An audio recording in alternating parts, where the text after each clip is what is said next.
around her to cope with that. Yeah. Enjoying the moment. Yeah, exactly. On that issue of dealing with pressure, I remember interviewing Tim Howard, the goalkeeper, on the day he arrived at Manchester United, and he was asked about replacing, being in that position that was held by the great Peter Schmeichel and the pressure of that. And he said, a brilliant American answer, he said, pressure does one of two things. It bursts pipes or it makes diamonds. Wow. I thought, OK, I'm going to lock that one away for future. And that's what Emma Raducanu did, didn't she? Yeah. Definitely a Some diamond. serious gems on offer. Yeah. Right now, let's get the news, the travel and the weather, wherever you're watching us.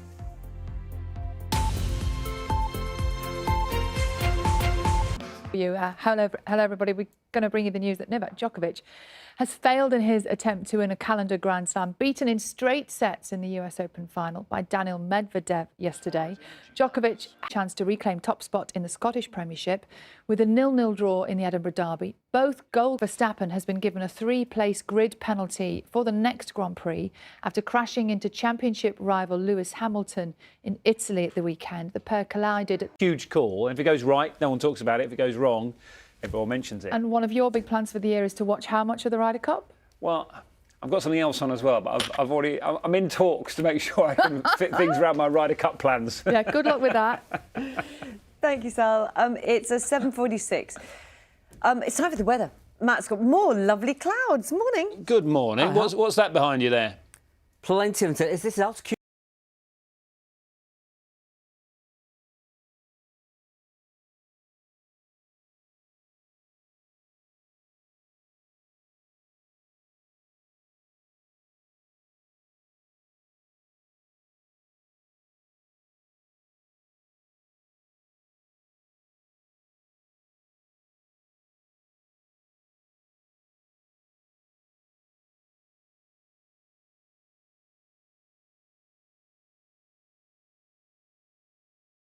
He spoke to you last week on the programme. You looked you looked excited. You looked like you're ready for a big challenge. But there must have been some difficult moments along the way as well. Yes, Kaz?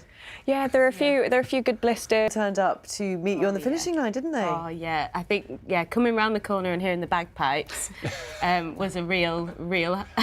Explain why there were bagpipes, because have you got a bit of Scottish heritage? Is it right? Yeah, I've got a bit of Scottish heritage. The whole week they were telling me there was a.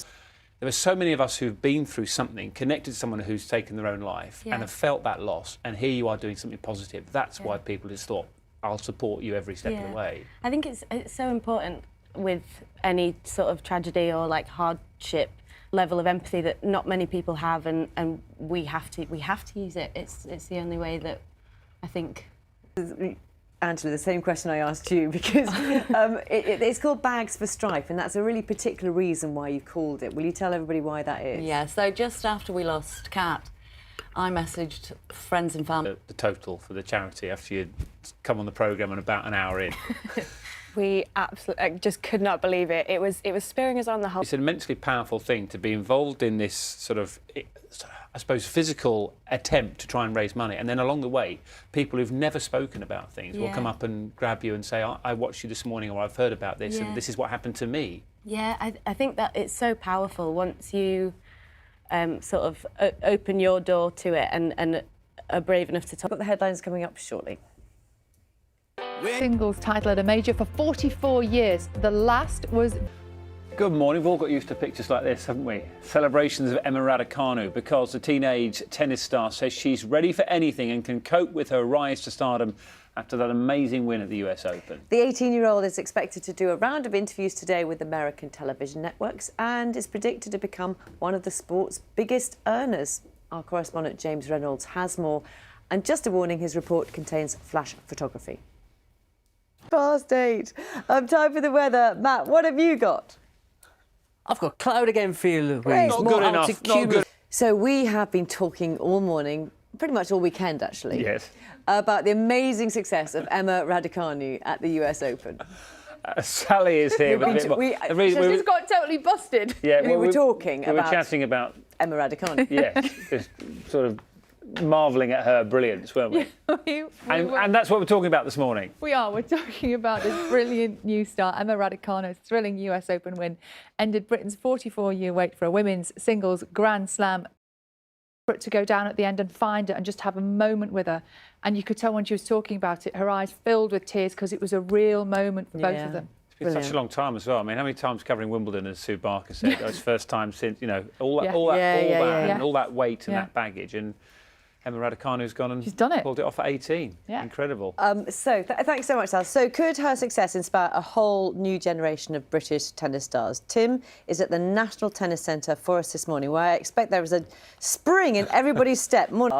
I understand, Jeanette, that you have got an insight into Dan's dancing. Oh, hold on. Grand Slam beaten in straight sets by Daniil Medvedev. Djokovic had won this year's 3 other major tournaments, but looked completely lost. Look at this. Lost his rag there.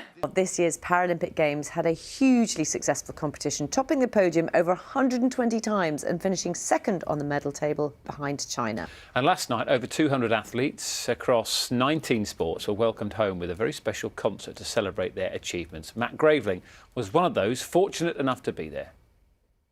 1993 film Cool Runnings British-born Benjamin Alexander is now hoping to become Jamaica's first Olympic alpine ski racer. How exciting at next year's Winter Games in Beijing. We can speak to him now. He's in the studio here with us alongside Dudley Stokes. On you, and I mean, what a fantastic film, but what a fantastic story you have as well. And where did it take me back? I can't quite remember where it all started. Well, it Advice from someone like this. Surreal.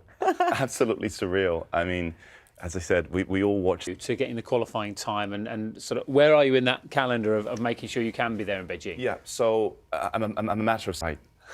Yeah, I actually love the speed. I love the fact that without Post on that. Dudley, it's always a pleasure to speak to you. I've recently introduced my kids to Cool Runnings, a new generation. They love it just as much as I do. So thank you very much. Lovely to have you on the show too. Yeah, best of luck. Thank you so much. That is it from us this morning. We'll be back tomorrow from 6. Time now, though, as ever, for a slice of Morning Live. We shall see you tomorrow. Thanks, Dan. Thanks, Lou. Coming up on Morning